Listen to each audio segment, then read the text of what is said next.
Okay, and away we are. Away we go, I should say. Is that what I was trying to say? And away we go. The teal shirt report podcast. Man, I got a lot of shout outs coming today. Good day. Hey, we're here. Producer JC for the phone call the other day. And I want to thank you guys for being here. Yes, sir. Yes, ma'am. This is a Teal Shirt Report podcast. We got coffee brewing. It is absolutely early in the morning. Some patchy fog is in the forecast. Otherwise, it's going to be clear to partly cloudy. But this morning, low temperatures in the 40s, around 47. About 5 o'clock in the morning. I think we'll probably drop a couple more degrees, but low temperatures in the 40s. Highs today up around 71.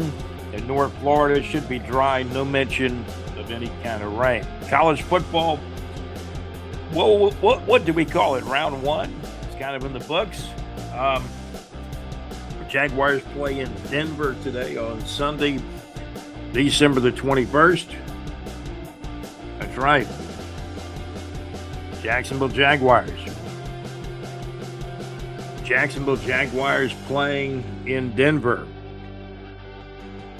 When you're 10-4, you go play a team and they got an even better record than you. And we talked about on the last podcast, episode show number 80. And I have to tell you this, the other day I saw a number 80 Jaguars jersey, an old Julius Thomas jersey somebody had whipped out. As a fashion statement, I'm sure. This is episode show number 81. I'm trying to remember who wore 81 for the Jacksonville Jaguars. It's always fun when we kind of compare these numbers. College football playoffs are in the books. Well, I should say round one. Round one is in the books. Tulane has lost. That means Summerall probably within the next 24 hours will be officially 100% the Florida Gator head football coach. And man, he's got his work cut out for him. Florida Gators. Man, the Florida Gators. What were they, 4-8? Big win at the end over Florida State. 2-6 in the conference. 8 SEC games, that was tough. And now next year you're going to 9 SEC games. Desmond Howard, a player that played briefly for the Jacksonville Jaguars, and he wore number 81. He, I think, returned a kick for a touchdown when he played for Green Bay, and I think he won a Super Bowl MVP, if I'm not mistaken. Desmond Howard. We might have to revisit that and check all that out, but that's what I know. But he came to the Jaguars in the very, very early days. It did not work out as him being like an everyday wide receiver. He was a special teams guy in the NFL, kickoff returner. Did he return punts too? If you remember things about Desmond Howard, let me know in the comments here on the Teal Shirt Report podcast, episode show number 81. Desmond Kevin Howard, is now an American sportscaster and former professional football wide receiver who played in the National Football League. He actually played for 11 seasons.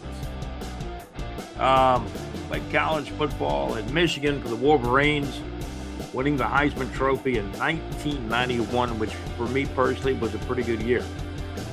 He was selected fourth overall. Does anybody remember that he was selected fourth overall in the 1992 NFL Draft by the Washington Redskins? Howard spent most of his career on special teams as a return specialist and holds the NFL single-season record for punt return yardage with the Green Bay Packers. Desmond Howard was named the most valuable player in a Super Bowl. Gosh, what was that? Was that Super Bowl? Was that long ago? Like Super Bowl? It was Super Bowl, I believe, 31 maybe. 3 X's and a Roman numeral 1. Is that 31? Super Bowl. So Desmond Howard, he was named most valuable player. Man, he's got a Super Bowl ring. Most valuable player in the Super Bowl is a returner with a 99-yard touchdown, the longest return in Super Bowl history at that time. And he's the only special teams player to receive the award. Desmond, he was a great college football player. Desmond Howard was inducted into the College Football Hall of Fame in 2010. And since 2005, he has served as an analyst with the big-time 4-letter network on College Game Day, Desmond Howard. And he was briefly a Jacksonville Jaguars player, I believe, for 1 year. And, it's amazing. Desmond Howard. Michigan did retire his jersey back in 2015. Inducted into the College Football Hall of Fame in 2010. In the year 2000, selected to the Pro Bowl as an NFC kick returner when he played for, I believe, Green Bay at that time. So, I don't see a lot in the Wikipedia or whatever that is, about the Jacksonville Jaguars. Desmond Howard did play for the Jacksonville Jaguars. I believe he played just 1 year. Man, I'm having fun with it. This Desmond Howard, Word Number 81. This is episode show number 81. Gosh, this guy when you think about it, this guy had a heck of an interesting career, didn't he? Desmond Howard, number 81. NFL stats. You want to play with the NFL stats of Desmond Howard going back in time? Here are the NFL stats for Desmond Howard. 123 receptions, 1,597 receiving yards. He got 15 touchdowns. Punt returns 244 for 2,895 yards. That's pretty good. Kick returns 607 for 10,854 yards. Desmond Howard, and he played longer in the NFL than I ever thought he did. Desmond Howard played 11 seasons in the NFL, primarily as a wide receiver and return specialist, and he'll always be known for being selected to the Pro Bowl. He was selected to play in 1 Pro Bowl and one Super Bowl MVP award. And that's actually pretty good. I wanted to pull up the career. Let's see if we can get a career on Desmond Howard. Here we go. He played three years in Washington for the Redskins. He was drafted by the Redskins. Yeah, I say earlier he was drafted 4th overall.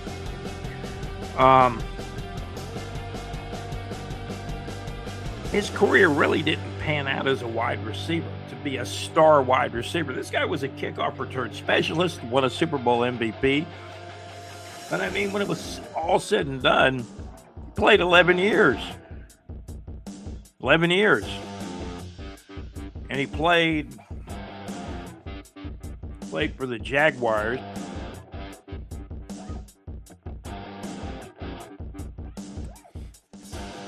Thank goodness we got a cough button on here now.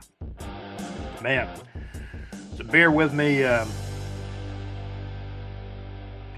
this morning, but I'm looking at, he played in Jacksonville, and this is the part that I wanted to find in all of this. Desmond Howard played for Jacksonville and the Jaguars. The very first year of the Jaguars, played 13 games, and he had 26 receptions for 276 yards. 26 receptions for 276 yards. And that's why he was not a success in Jacksonville as a wide receiver. And then he went to Green Bay, and he only played 1 year in Green Bay, but it was a big year. Returned a kickoff for a 99-yard touchdown return in the Super Bowl. That was considered a clutch play in that game. Green Bay wins the Super Bowl title. And that was obviously Brett Favre, right? Brett Favre was a quarterback at that time. But the guy he had a heck of a career. Washington, 3 years with the Redskins, the Jaguars, the Jacksonville Jaguars in 1995, Green Bay Packers in 1996, Oakland Raiders in 97 and 98.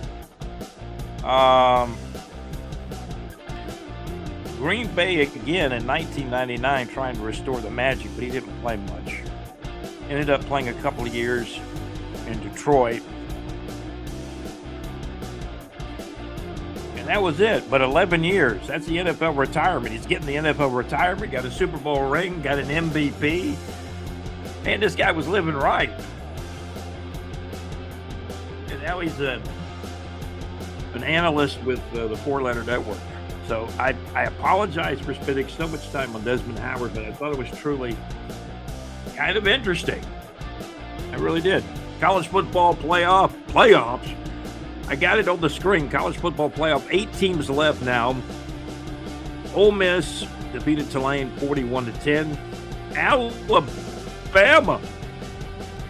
Man, I wonder what Key Jackson's saying up in heaven now. Alabama. Key Jackson. Man, I miss that guy. And he was not my most favorite announcer, but he was part of that time. College football. I don't know if any of you guys remember Chris Schenkel. He was not my favorite announcer, but he was part of that time. Dave Dials did the scoreboard on ABC back when you got one game a week, and I think they had college football doubleheaders on Saturday, maybe 2 or 3 Saturdays out of the season. You know, you could count on the Michigan-Ohio State game, probably followed up by UCLA and USC, some great games back in the 70s. Back when I was a little kid, started watching college football. Now it's all evolved to the 12-team playoff. College football playoff, 8 teams left now. Ole Miss eliminated Tulane. Ole Miss 41, Tulane 10. Alabama beat Oklahoma. The Alabama-Oklahoma game was actually on Friday night, December the 19th, and then the other 3 games were played on Saturday, December the 20th. Ole Miss beat Tulane on Saturday. Ole Miss without Lane Kiffin. They did just fine. Ole Miss 41 and Tulane 10, the final score. Alabama on Friday night, 34. Alabama 34, Oklahoma 24. Alabama moves to the second round. How about little James Madison, man? They battled Oregon but lost. This was a typical West Coast game. Oregon 51, James Madison 34, the final score. And then I see this score earlier in the day, and I'm thinking, did both of these teams play this good a defense? Miami of Florida Hurricanes 10, Texas A&M 3, final score. And I understand that game was scoreless at halftime. It kind of reminded me, looking at the scores, of some of the Texas games when the Texas offense was kind of anemic, but they had a good defense. I'm thinking probably more about the Texas team back in 2024. But how do we have a Oregon 51, James Madison 34, and then you got a Miami of Florida beating Texas A&M 10-3.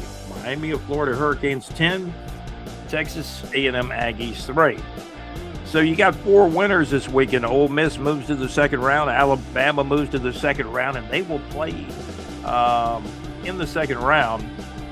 Georgia will play Ole Miss, as I understand it. I believe Alabama's going to square up against Indiana. Last I heard, if I've heard something wrong, let me know. And then you got Texas Tech and Ohio State battling the other 2 teams. So the 4 teams that have advanced in the first round: Ole Miss 1, Alabama won. Oregon, obviously, moving to the second round with their win over James Madison. By the way, Chesney, the coach of James Madison, is going to UCLA to be their head coach, as I understand it. And Brother Billy Napier is going to be the new head coach at James Madison. I'm sure he was at the drubbing. The game. Oregon 51, James Madison 34. So James Madison's got Billy Napier to look forward to in 2026. I'm glad Billy got a job. Now, that should make the buyout a little smaller now that he's got a job, right? I'm sure they'll negotiate it down some. But, man, I'll tell you what. I was pulling for Billy Napier. I'm still pulling for Billy Napier. I hope he does good at James Madison. I remember his last press conference in Florida. He said he was going to go home in his easy chair, sit back, and what's his wife's name? Is his wife's name Allie? Let's see what Miss Allie's got cooking coming out of the kitchen. Miss Allie was going to rattle those pots and pans for Coach Napier, and he took it to the house after his last press conference. Then, lo and behold, he was gone. Yeah. The interim coach at Florida did not do that great. Florida did win the last game. Florida had a good 40-21 win over Florida State in the final game of the regular season. The win by Florida knocked Florida State out of a minor bowl. Florida's not bowling; they're 4-8. Florida State's 5-7.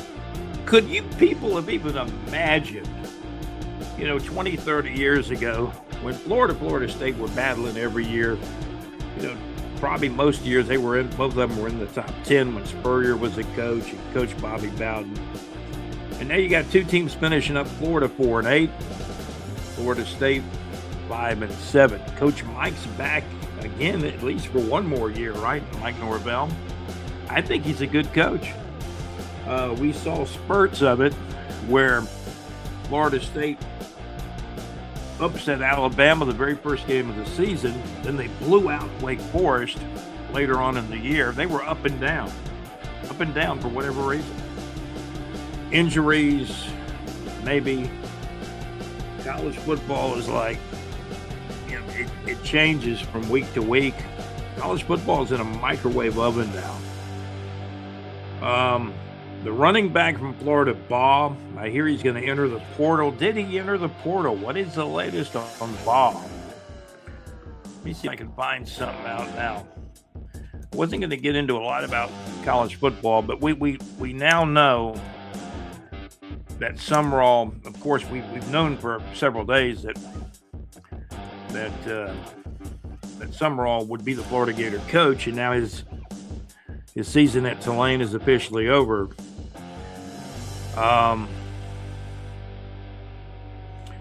There's been a lot of talk about running back Jaden Baugh. Will running back Jaden Baugh stay?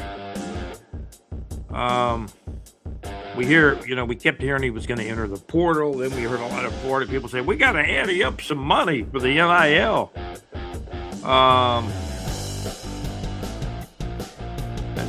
Take a look, maybe.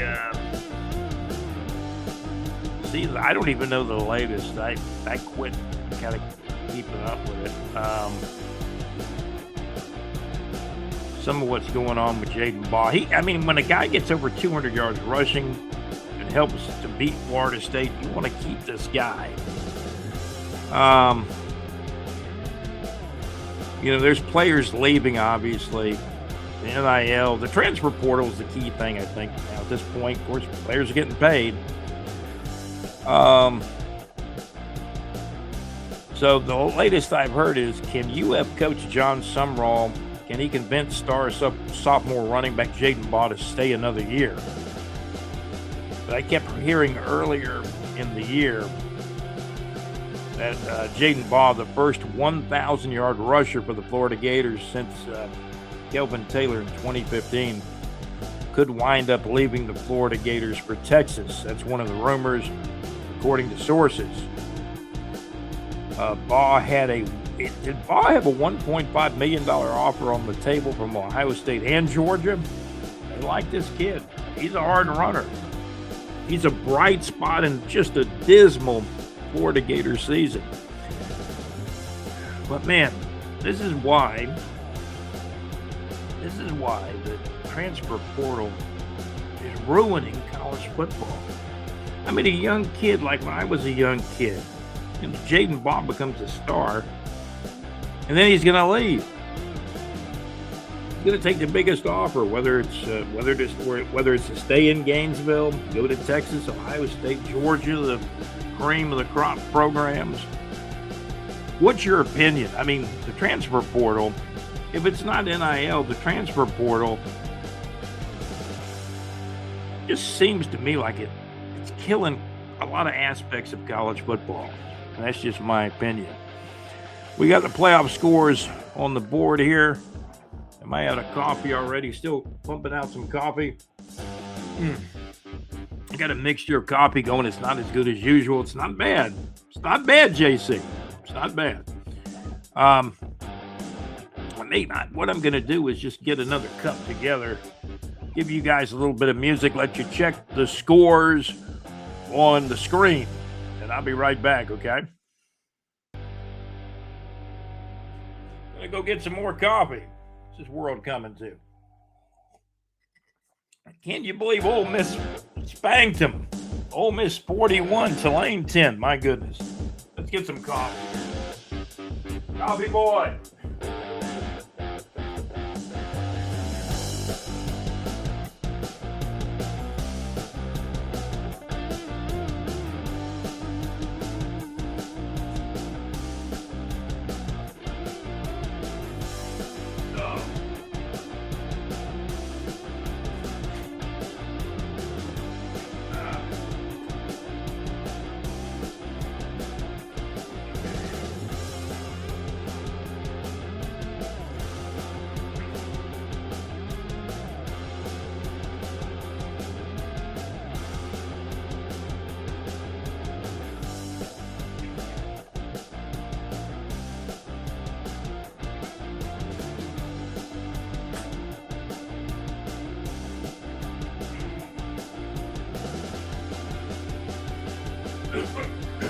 Oh, man.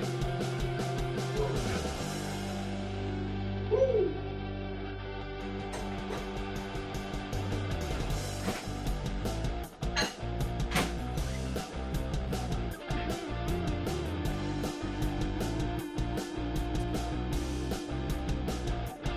Give me I'll be right back.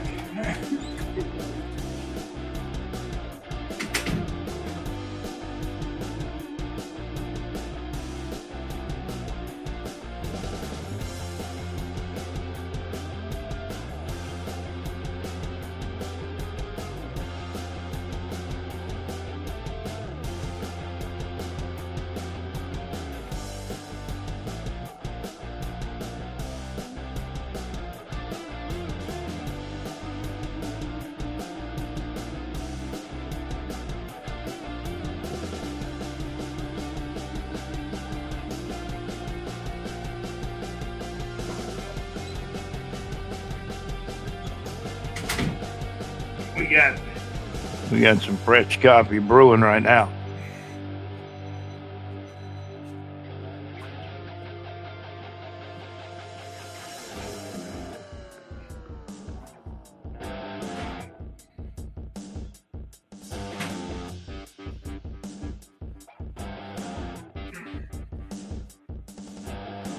Let's take a sip of this. Okay. Well, I had to use the little boy's room too, I have to admit. We appreciate you guys tuning in.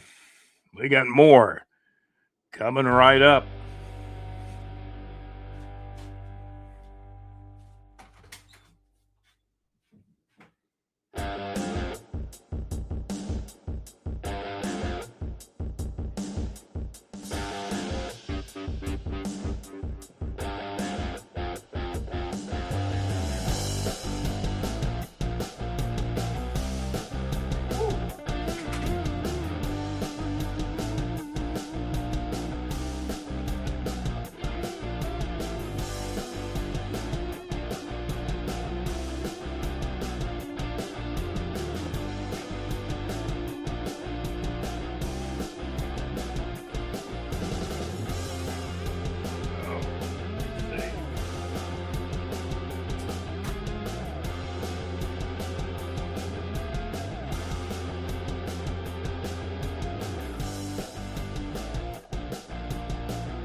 Okay, so this was a perfect.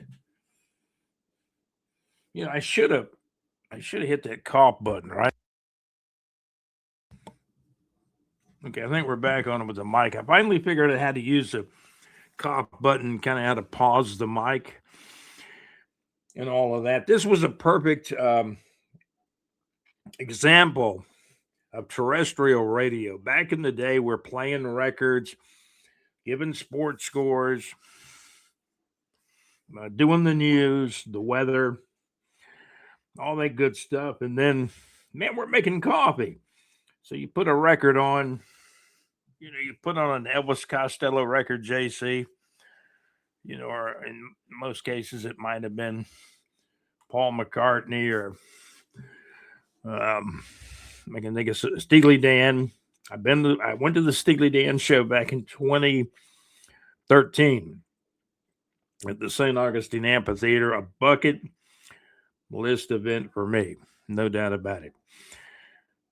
So what I mean by a terrestrial radio moment is it brought back memories. I went to go get the coffee. You got to have a long enough record on to use the bathroom, pour your coffee, and that's kind of what we did. We're 27 minutes in, and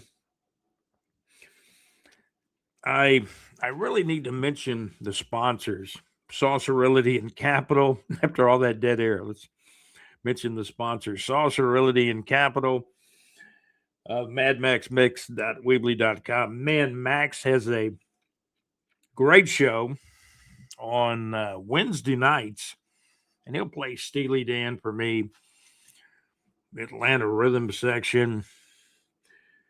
And Max is a great show. He'll be back on after the holidays on Wednesday, January the 7th, and each Wednesday after that in the new year, which is coming in 2026. That is the new year. Can you believe it? 2026. Mad Max each Wednesday night at the MadMaxMix.weebly.com. Max plays, the best way to describe it is Max will play music pop classics from days gone by, classic rock request. And Max is listened to all over the state of Florida, Georgia, Alabama, Tennessee, Michigan, and many, many states in between. And Max even, has some worldwide audiences too, outside of the United States. Check Max out each Wednesday night for the MadMaxMix.weebly.com. Max will be back on Wednesday night, January the 7th, after the holidays. And Max, great music. He'll give you his phone number like in the early part of the show, and you can text him or call him.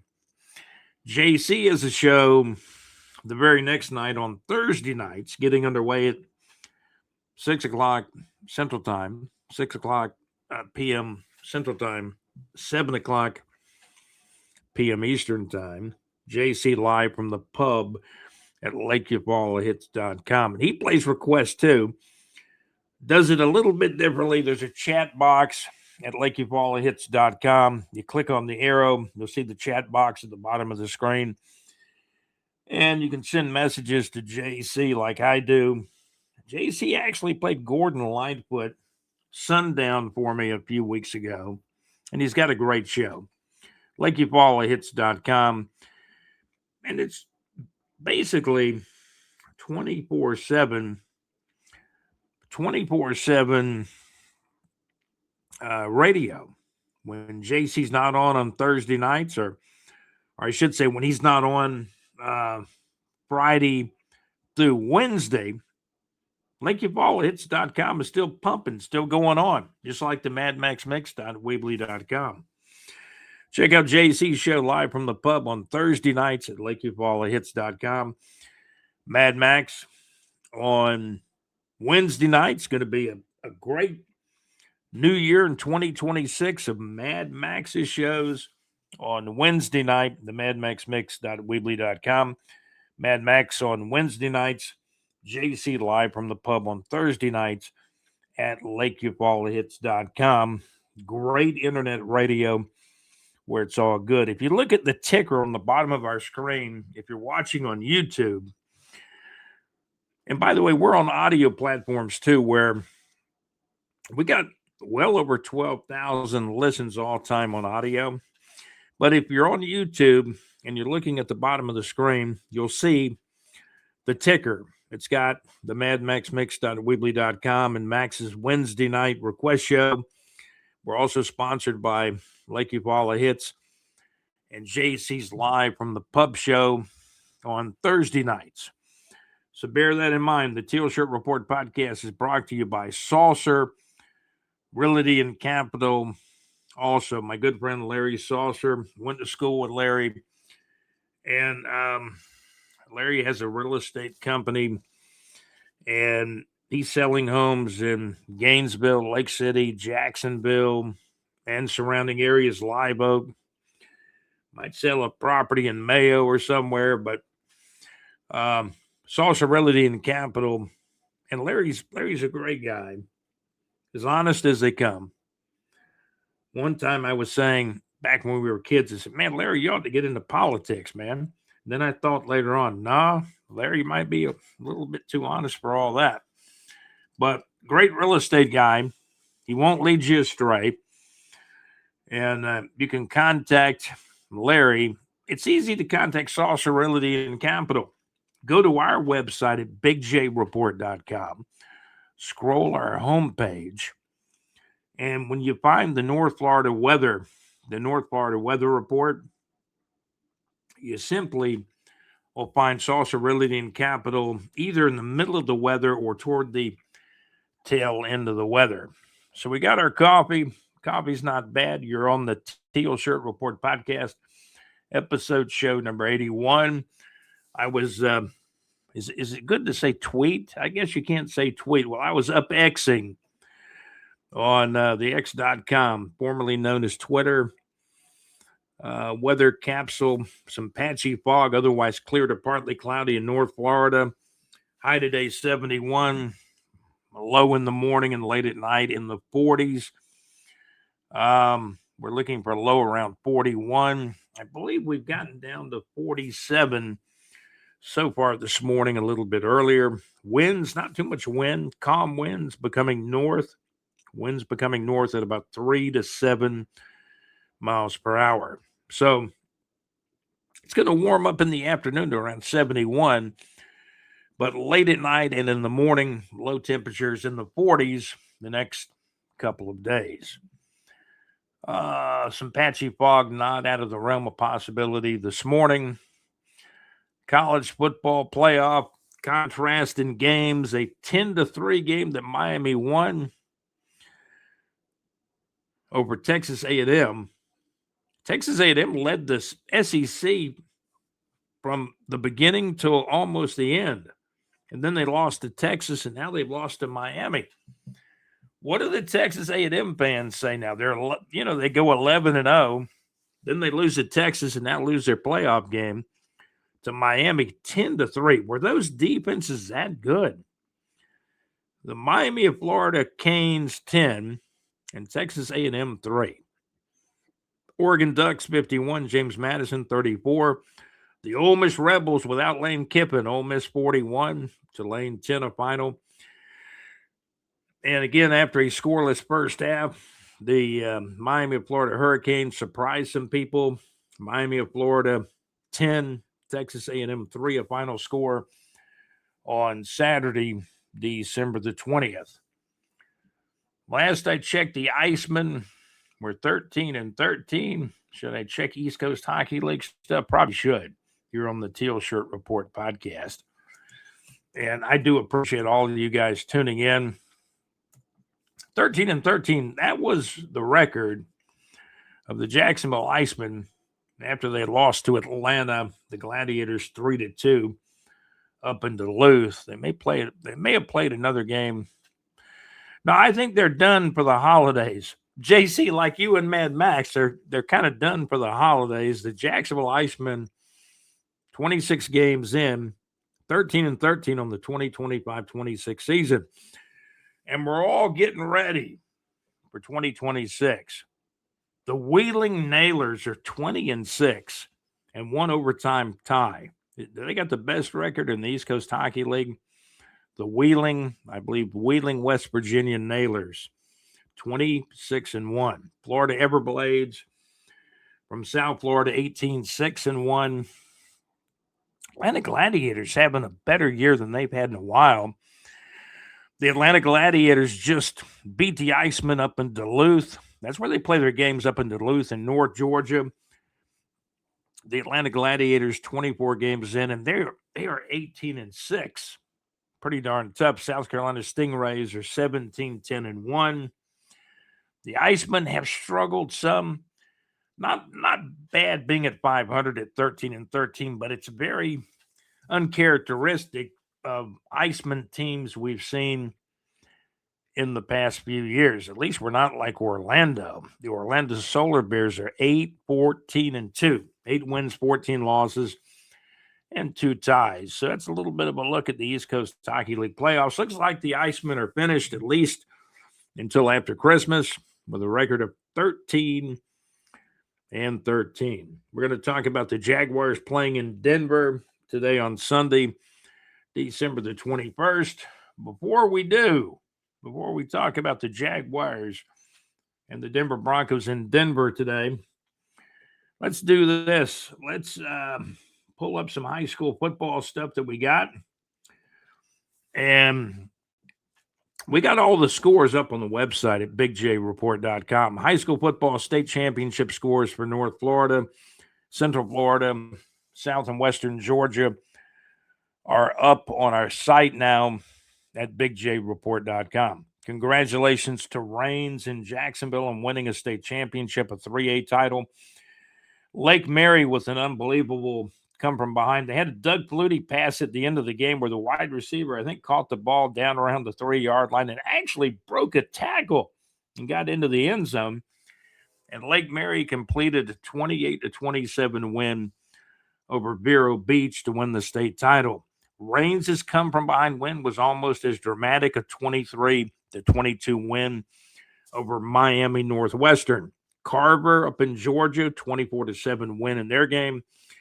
Worth County also won a state title, so congratulations to Rains in Jacksonville, Lake Mary in Central Florida, Carver up in Georgia, and Worth County and others winning state championships across North Florida, South and Western Georgia, and Central Florida as well. I know Eufaula season came to an end over in Alabama really early in the postseason. I think they had a first-round playoff loss, I believe. And Lakeside, sadly, in Eufaula, absolutely did not make the playoffs. We will take a look. We will take absolutely a look at North Florida Entertainment. We'll take a look at the Jags game in Denver today, coming up as the Teal Shirt Report podcast continues. Stay with us. I'm Scott, your host for the Teal Shirt Report podcast.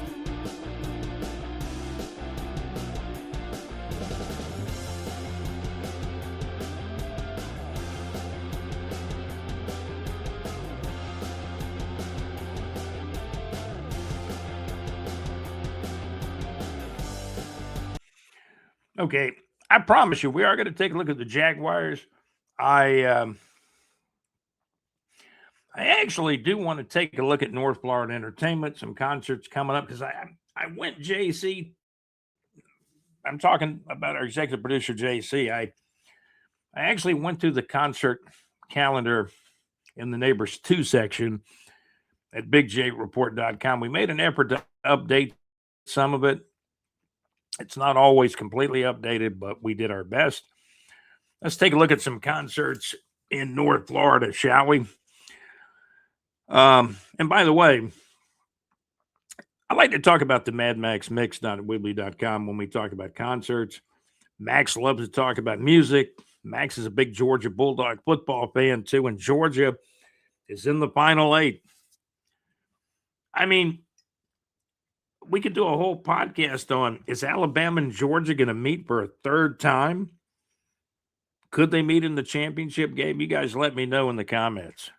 Would that be good for college football? Probably be good for the SEC, but would that really be good for college football?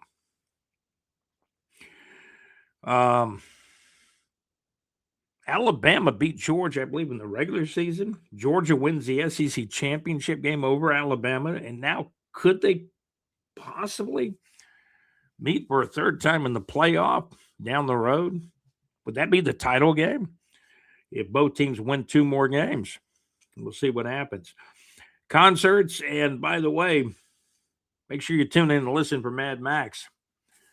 Listen to Skinner and many other classic rock groups and many music pop artists on the Mad Max Mix internet radio show on Wednesday nights. Max's Wednesday night music request show returns in 2026 on Wednesday, I believe, January the 7th.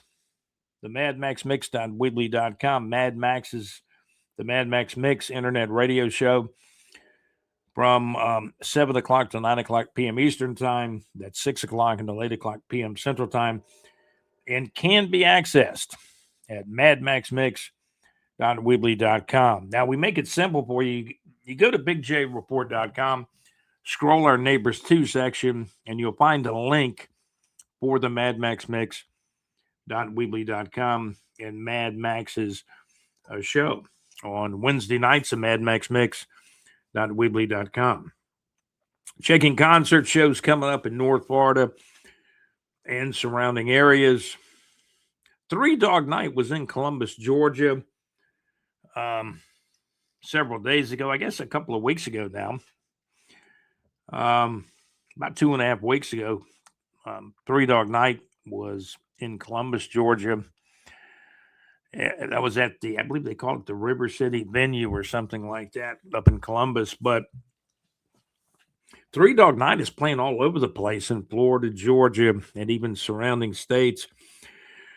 Three Dog Night, let's see, today is December 21st. Three Dog Night is playing at the Thrasher Horn Center in Orange Park, Florida. That show is tonight.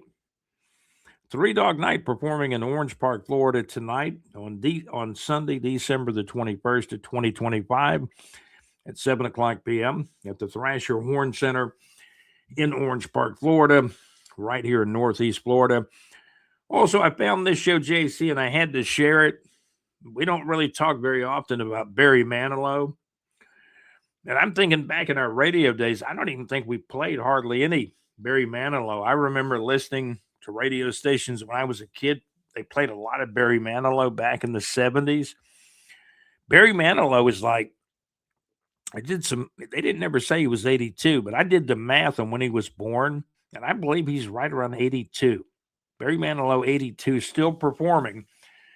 And Barry Manilow not just performing in small venues, he's going to be at the arena. Barry Manilow performing at the VyStar Veterans Memorial Arena.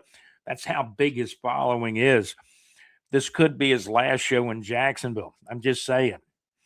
Barry Manilow performing at the VyStar Veterans Memorial Arena in Jacksonville, Florida, playing all those great songs like I Write the Songs. Mandy was a big hit. He had a lot of great songs, and there's some songs I really enjoyed by Barry Manilow, but I've not really been a Barry Manilow fan. It was never rock and roll. It was not heavy metal. It was not rock jazz. These are ballads. He specializes in kind of the heartthrob type ballads is the best way I could describe Barry Manilow. But some of the songs are actually pretty good. And if you go to the show, I'm not going to go to the Barry Manilow show, but I will say this about Barry Manilow. If I heard a Barry Manilow song come on the radio, or I'm listening to maybe a song by chance on YouTube, or maybe I hear it in the mall or something, I Some of his stuff is really, really good. Barry Manilow performing at the ViStar Veterans Memorial Arena. I write the songs. You remember some of those songs, Mandy. Um, there's many, many others. He hit a lot of hits. Barry Manilow performing at the ViStar Veterans Memorial Arena right here in Jacksonville, Florida on Monday evening, January the 12th of 2026 at 7 o'clock p.m. Still time to scarf up some tickets. Singer Judy Collins, and I'm not even sure JC is familiar with Judy Collins, but probably her biggest song was a song called Both Sides Now. JC, you can watch Judy Collins on YouTube, get familiar with the song. I'm sure you've heard it. I know JC's heard it before. Singer Judy Collins from Both Sides Now fame will be in concert on Wednesday night, January the 14th of 2026 at 8 o'clock p.m. at the Ponte Vedra Concert Hall in Ponte Vedra Beach, Florida. And the Ponte Vedra Concert Hall has been getting some really good shows. They really have. They've been getting a lot of pretty good shows recently. In the past, I was not always impressed with their lineup of artists, but man, lately, they've been getting some good shows. Singer Judy Collins from Both Sides Now fame will be in concert on Wednesday night, January the 14th of 2026 at 8 o'clock p.m. Judy Collins kind of from that, what do I call that genre? It's the groovy folk genre, I believe. But again, singer Judy Collins from Both Sides Now fame will be in concert on Wednesday night, January the 14th of 2026 at 8 o'clock p.m. at the Ponte Vedra Concert Hall in Ponte Vedra Beach, Florida. Tickets on sale now. Also for JC's been to this show, the Beach Boys. The Beach Boys tickets are on sale now while they last for the Beach Boys in Ponte Vedra Beach, Florida at the Ponte Vedra Concert Hall on January the 26th of 2026. Also, Carla Bonoff performing Personally. That was her biggest hit, a song called Personally, I believe. Carla Bonoff performing on Saturday, February the 7th of 2026 at 8 o'clock p.m. That's Carla Bonoff. Also, where? At the Ponte Vedra Concert Hall in Ponte Vedra Beach, Florida. Here's a good one at a different location here in Jacksonville. This is a good one. Christopher Cross. Remember that great song, Ride Like the Wind? That was probably his first big hit. He had Sailing, Arthur's Theme from that movie. And then a lot of other great songs followed for a few years, and he's got a big catalog, and it'll be a good show. Christopher Cross 2026. Christopher Cross performing on Thursday night, March the 5th of 2026 at 8 o'clock p.m. at the Florida Theater in downtown Jacksonville, Florida. And what about Foreigner and Lou Gramm?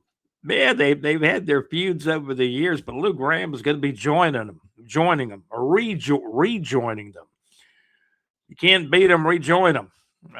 Lou Gramm had the big solo hit Midnight Blue back in the 80s. I guess that was mid-late 80s, somewhere in there. But Foreigner with Lou Gramm and Night Ranger at the St. Augustine Amphitheater in St. Augustine, Florida on Friday night, April the 17th of 2026 at 7:30 p.m. That's Foreigner with Lou Gramm and Night Ranger at the St. Augustine Amphitheater in St. Augustine, Florida on Friday night, April the 17th, April 17th of 2026 at 7:30 p.m. Here's a big one, Journey. This could be their final tour. I mean, the tour is entitled the Final Frontier Tour, so that should clue you in. It is still the Filipino singer, Arnel, still singing with him, but, he's been singing with him for years. The original singer, Steve Perry, of course, great for many, many, many years. Steve Perry getting up in age now, but, all the original members are getting up into age. Arnel kind of pumped in some fresh life and fresh vocals into that group, and he sounds a lot like Steve Perry on a lot of those songs. So here is the big one, Journey, the Final Frontier. The Final Frontier Tour Journey performing on Saturday, May the 16th of 2026 at 7:30 p.m.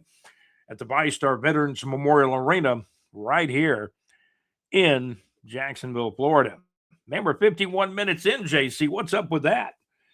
So we've given you some concerts in North Florida and surrounding areas.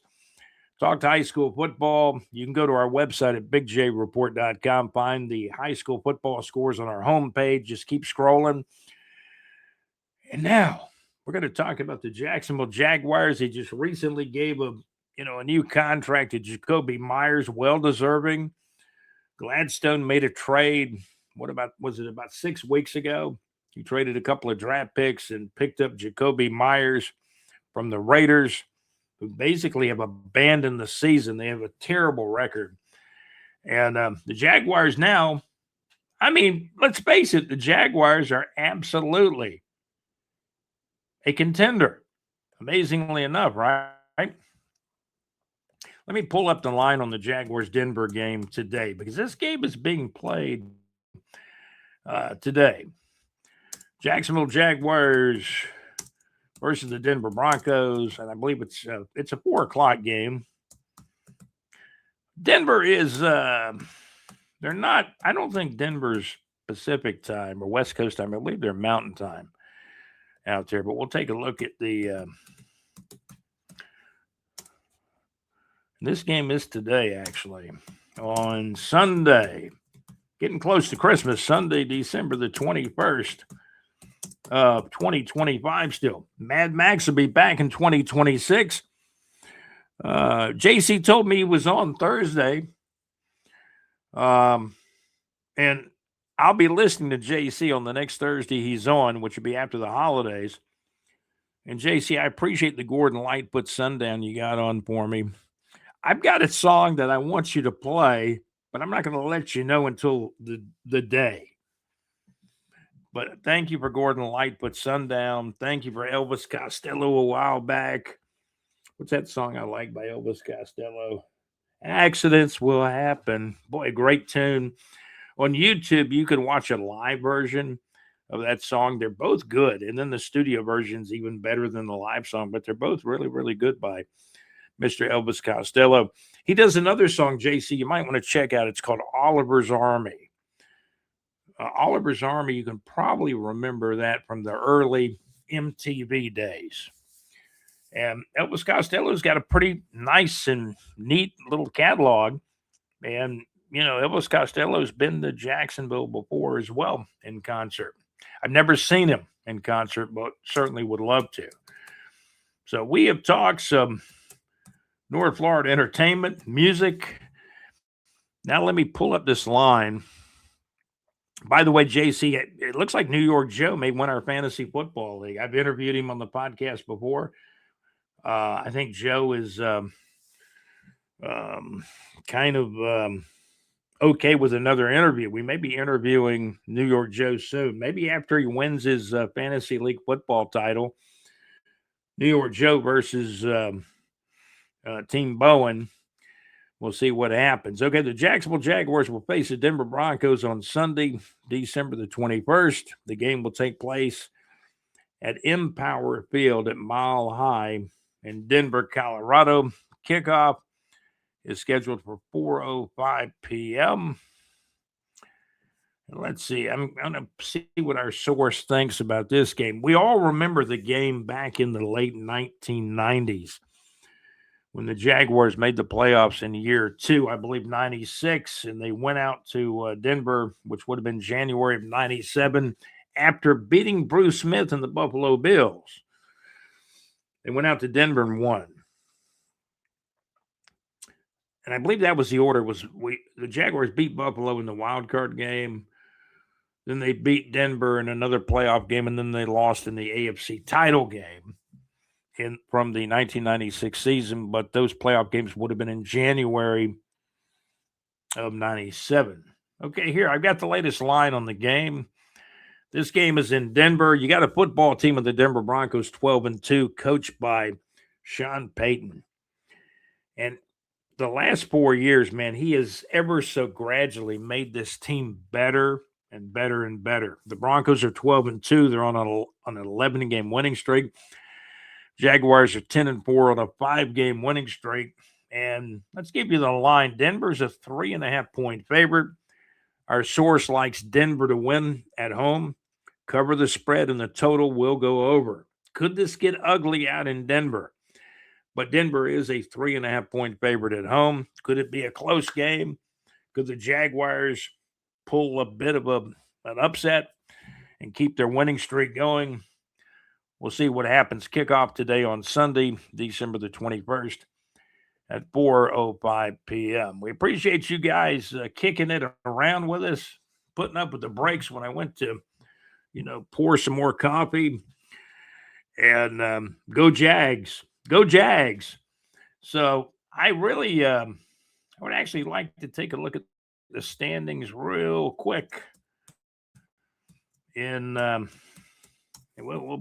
try to mosey. We'll probably finish it up with the standings, the NFL standings. This has been a lot of fun today, visiting with you on early Sunday morning, December the 21st. There were actually some games yesterday on Saturday. There was a Thursday night game. We can talk about some of these games before we leave on this Sunday, December the 21st. We're running up on the clock. I know that. And Jacksonville plays at Denver, 4:05 p.m. kickoff. I can hear the train in the background at 5:55 in the morning on Sunday morning, December the 21st. Can you guys hear the train? I don't think you can, but I can hear, at World Headquarters, it's kind of like the train is way back in the background, so it's almost kind of soothing.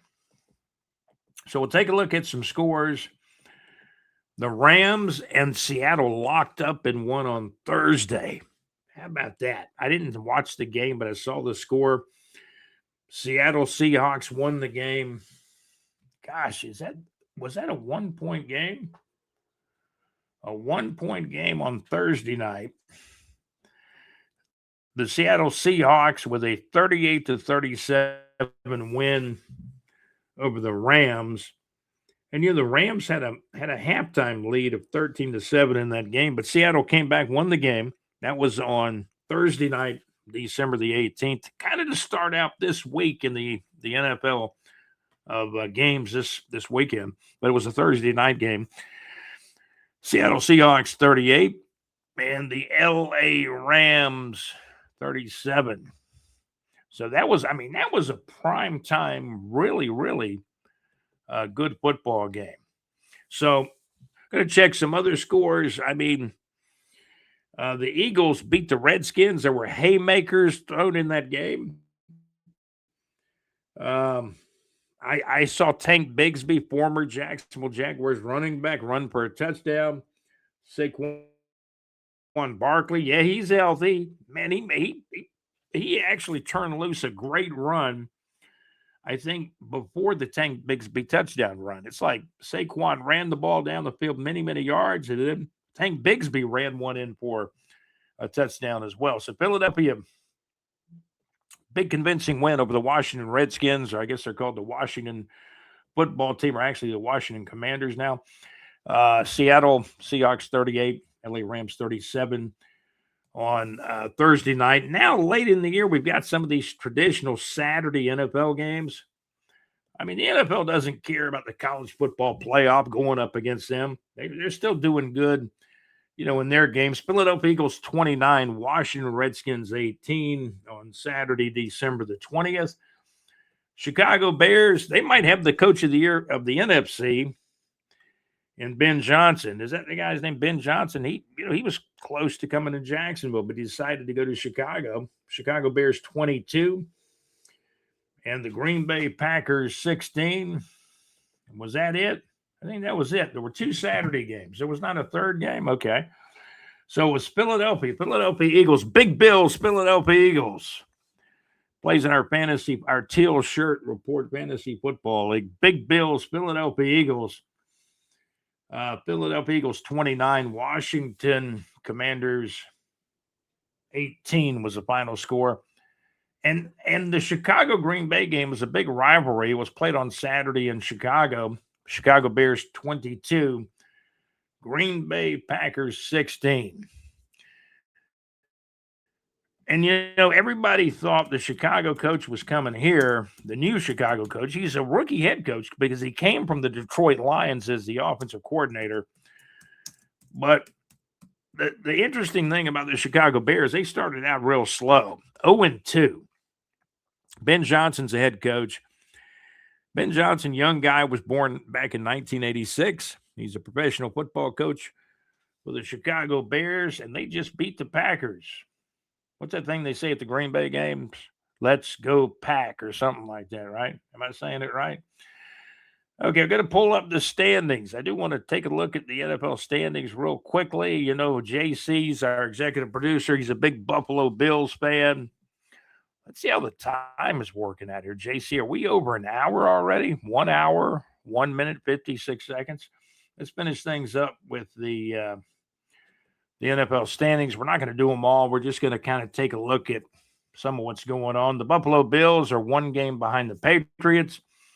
New England Patriots 11-3, Buffalo Bills 10-4, Miami Dolphins 6-8, New York Jets 3-11 in the AFC East.